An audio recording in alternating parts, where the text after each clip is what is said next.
Hi!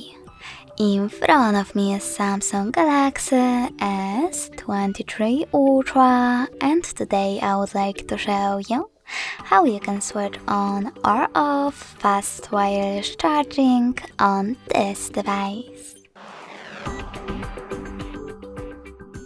First of all, go into Settings and scroll down. Now you need to locate and access Battery and Device Care. Following that, click on Battery section, scroll all the way down, and tap on More Battery Settings.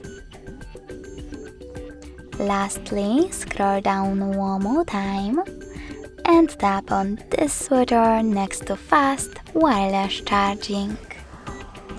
If the switcher is gray, that means that this charging feature is off, but you can always switch it on by clicking on it. Thanks so much for watching. If you enjoyed this video, smash that like button, comment, and subscribe.